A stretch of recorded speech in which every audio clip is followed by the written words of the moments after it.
So let's get started.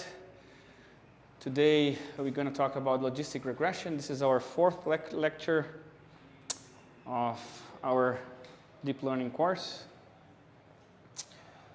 So as usual, some logistics first. I have one announcement, which is your first programming assignment should be out by the end of today. And you have 1.5 weeks to do it. So around 10 to 12 days. Should be pretty straightforward. It's going to be a Colab file that you have to receive. I'm going to send it to you. And you just follow the instructions in there. It's pretty self-explanatory. So if you have any questions, feel free to ask in the chat. This is actually a good place to ask for help. Okay, so if you get stuck on something, ask your friends. Use Google Spaces in your own benefit. Just avoid pasting or putting your entire code there. It's fine to ask questions about specific functions and even post some snippets of code, but please don't post your entire solution there, okay? Last time we talked about univariate linear regression, which is this very simple model that takes as input one feature x and outputs a number y, which is a number in the real domain. And because of that, actually we call it a regression problem. And we saw that in this context of trying to predict house prices based on their sizes. And we discussed as part of that lecture the hypothesis space of linear regression, which is the space of all linear functions. And we talked about the mean square error loss function.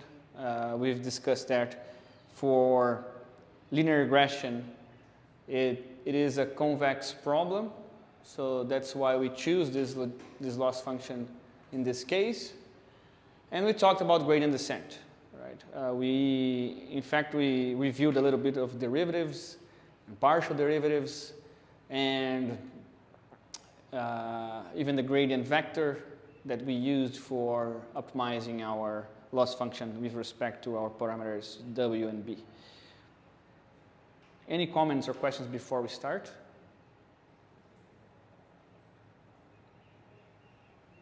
Okay, so for today, we're going to actually finish generalizing linear regression for multiple features that we didn't do last time. And I'm going to actually use that discussion to talk about vectorization, which is using special libraries, particularly NumPy, for instance, that to optimize our machine learning code. Okay, basically, want to take advantage of parallel or vector instructions in our CPUs and GPUs. So to take advantage of them, we're going to need to use some specific libraries and also write our code in such a way that we take advantage of these libraries. This is going to be a key for our success in deep learning particularly. And then we're going to actually talk about a second algorithm, which is called logistic regression. And as usual, we're going to discuss its hypothesis space. We're going to introduce a new loss function called binary cross entropy function, which we use to optimize logistic regression. And then I'm going to show the gradients of this function with respect to the logistic regression parameters. Okay, so last time we've seen this model that we called linear regression, but more specifically, we talked about univariate linear regression because it had only one input feature x, and that was the size in meters of our houses, right? And well, we can generalize this model to a more to have more more input features. And here I'm showing a data set of the same problem, but now with 3 input features. There is a typo here that x4 there should be x3. Okay.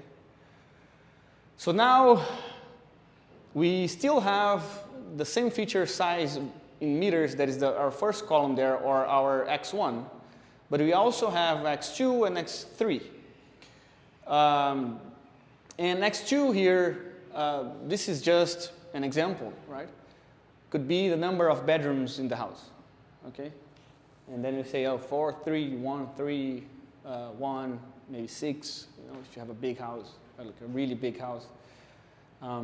Then the third column is, it could be anything, right? But we are using here features that could be probably helpful for predicting the price of the house, right? So that's something, how to choose the features is not what I want to discuss here, is more that we can have multiple features. And the third one here would be age in years, and then you have like 24 years, 35 years, and so on and so forth. So newer houses versus older houses, right? And we still have the price as a label Y, okay? So just to contrast, before we had the univariate linear regression model, right? And now here, notice that I'm actually using subscripts WB to highlight the set of parameters of that model age. So when I use this notation here, edge, subscript, and then WB, I'm meaning that that model has these 2 parameters, okay? So if you want to generalize our linear regression for multiple input features, we simply can add one parameter W for each input feature we have. So say we have D input features. Now, because we are in the D-dimensional space, our X variable there is a vector, okay? And we can visualize it as a vector this way, right? It's X.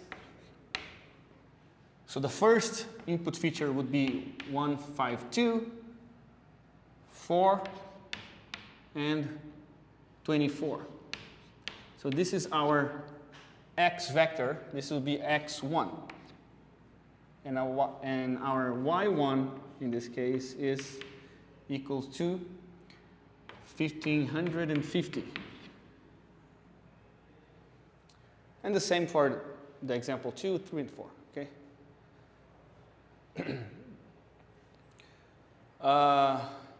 So now we just assign one W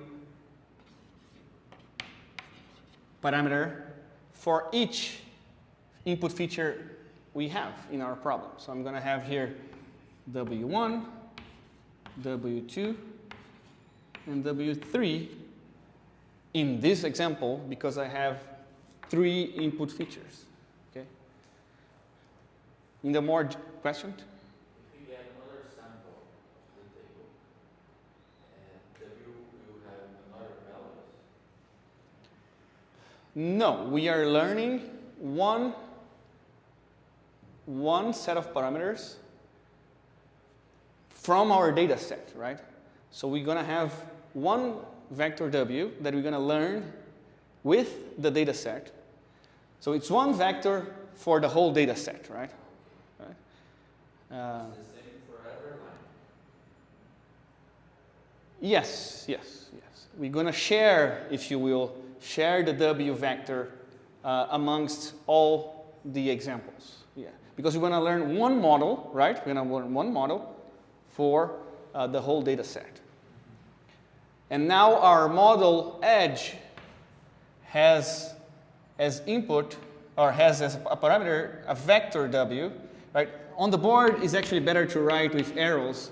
I don't like this notation in machine learning because this is more like a physics notation that you want to talk about direction, right? And vectors in the space to define movement. But I think when I'm typing here, when I'm writing on the board, I'm going to use the arrow on top of the variable to denote a vector. But on the slides, I'm using this bold notation, okay?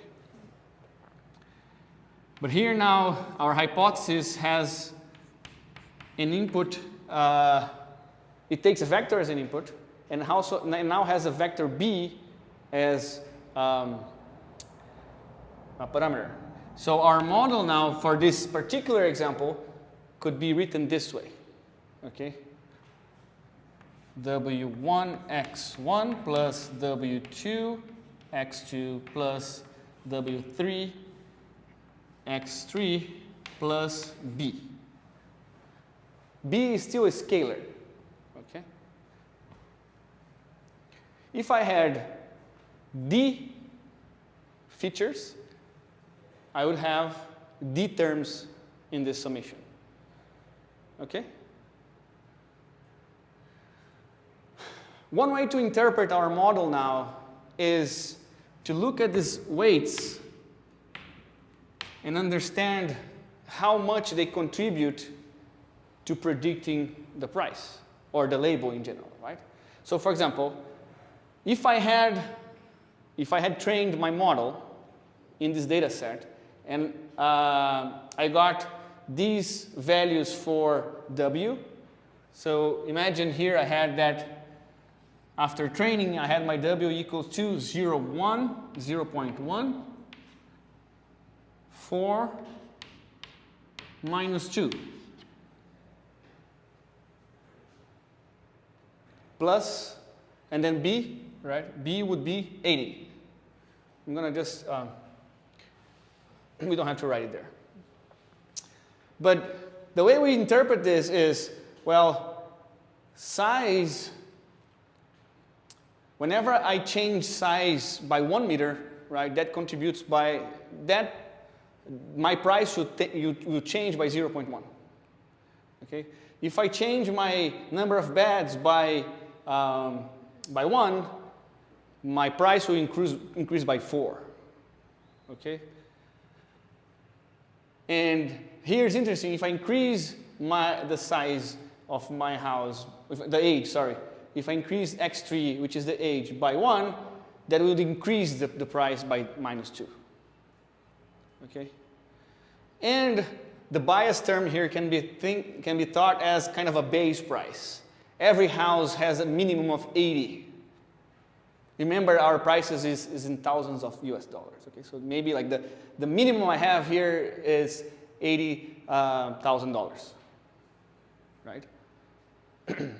So this is how we interpret this linear regression models. We have one parameter that tweaks the price, and that parameter can be either positive or negative, and that will decrease or increase our price based on these parameters. Is this clear? Question? Is this function still linear? Yes. Generate a line in space? It's not a line because now we are in a d-dimensional space, right? Now we are in R3 for this example. But in general, we're going to be in RD. And that's, if d is greater than 3, then we are in a multidimensional space, or in a hyperdimensional space we call, because we cannot visualize that anymore. But in 3D, so in 2D, this will be a line. In 3D, it will be a plane. Okay? And in more than 3 dimensions, it's going to be, we call it a hyperplane. But it's still like a linear space, right? So, or a linear surface, actually, if you want to be more formal. But the model is linear, yeah. Yeah? What do you do if one column is categorical data? Well, then you can still run linear regression if you want. This is going to be like integer numbers here. And it's going to work. But that, we're going to talk about how to scale features in a few lectures when we talk about how to increase performance of models. So in theory, it works because it's a number. If you had like an integer number here, you could multiply it by any real number, W here. You're going to get a number that is real. So mathematically, it works just fine. Okay? There's not a problem. Do you agree that? Yeah, if this number, just think it formally, right? If this number is between, it's either 1, 2, or 3, it's still a number, right? So if you multiply this number by a real number, W, this number is real. So it's a valid number, right? If one column, for example, was the neighborhood Mm-hmm. name, Yeah. we will convert that to an integer. Yes. Yes. That's normally the what? Yeah, we're gonna now. If you're talking about categories, then you have a set, right? Then you have a finite number of options. What you do is you put a number in each of these options, right? And It will work like a label. yes, that's the simplest thing you can do, okay? But that might actually help you or not. So if it's going to be good, that really depends on the problem. So we cannot, like, it's not very useful to like keep discussing that until we actually see an example. So when we're going to have a time for that, and then I'll bring some examples that, like, when these things have to be changed or not. But in principle, it works, okay?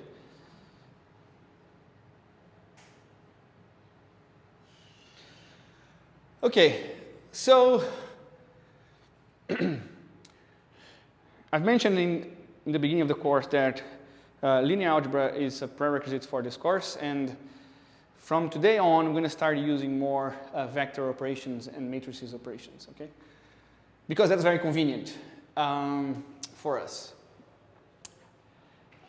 It helps us understanding what's going on in a more geometrical way. Also helps in terms of implementation and optimization in terms of making our codes running faster. So we can rewrite our expression there. Edge of x equals to w1 times x1 plus w2 x2 plus so on until xd, w dxd plus b, right? Using the concept of dot product. If you don't remember what a dot product is a type of multiplication we have between vectors, right? So if I have two vectors a, b, this is going to return a scalar number. So it's going to return a number, a value, right? Not a vector. And this is going to be, let's write it the same way we are doing that. A1, B1, where this little subscript 1 here is just the dimension 1 of that vector, plus A2, B2, plus dot, dot, dot, A, D, B, D. So we just multiply each coordinate of these vectors and sum them, right? So if I had A equal to 1, 2, 3, and B equal to 0, 1, 1, right? The dot product between A and B would be 1 times 0 plus 2 times 1 plus 3 times 1. And this would be equal to 3 plus 2 plus 0, which is 5. Okay? So the dot product, which we write it this way, a little dot between the vectors, gives us a value. Okay? And we're going to use in our model this idea because we have two vectors now. We have our x vector and our w vector. Now we can dot product with x plus b. So now we're going to call this multiple linear regression, not multivariate linear regression because it's different. But you're going to call this, so just to give it a name, you're going to call this multiple linear regression.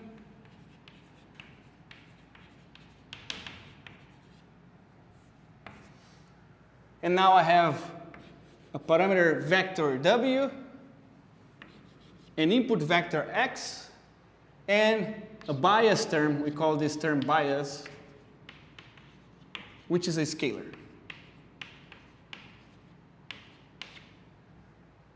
Okay? So from now on, I'm going to use this notation here with dot product. Any questions? Okay. So here, we saw this slide last time, which was an implementation of univariate linear regression. As you can see, nothing really changes here. We can write the same code, it's very similar, using vectorization. So the way I wrote this code for the previous model, for the univariate model, I already used this idea of vectorization that I'm going to talk about in a minute, but that's why this code looks very similar to the previous one. If you notice here, I was already using the dot product, even though between x and w, even though these two elements here were actually scalars. But my implementation was a little bit more fancier than the more naive one. So here, and this also makes the whole implementation way more compact. But so if you compare the two, they're essentially the same. And I brought this slide here just to formalize what a multiple linear regression is. As I said, now we have edge of x equals to w dot product with x plus b, because now we have a weight vector and an input vector x. The loss function is the same. Okay, why is it the same? Because this element here, edge of xi, still returns a value, right? The loss function, so remember, edge of x returns a number. This edge of x returns a number, a real number, right? So the loss function is still the same because this is real minus a real number, okay? You square it, and so the loss function is exactly the same. Nothing really changes. And the gradients, they are also the same. The only thing that is different is that instead of having, because before we had only one x there, so we had this not bold x representing our single input feature. But now we have multiple input features, x subscript edge, or j, sorry, x subscript j. So this, the only thing you change here when you are computing the partial derivatives is notice that now for each w, j, I have one partial derivative. So if my vector had 3 weights, I would have the partial derivative of L with respect to W1, W2, and W3. So each element of the vector W is going to have its own partial derivative, which will mathematically be the same formula. You just have to change which W you are using there. Does it make sense? Is this clear what I just said? No. No? So remember before, there, I had only one, previously I had only 2 parameters, right? So if I want to update or train my models, I have to update these 2 parameters, right? And then we had something like this. The partial derivative of, loss with respect to W was exactly that. 1 over m, sum I from 1 to m, right? And then edge of x minus y I, here is I as well, all of this squared. And I would have the same here for B. Okay? But now I have more than one W.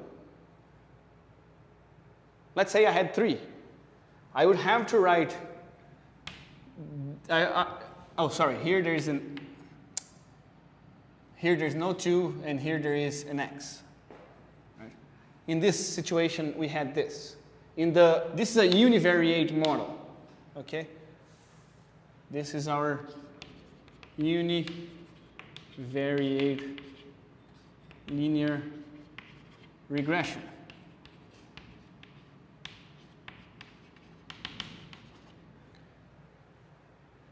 But for multiple linear regression,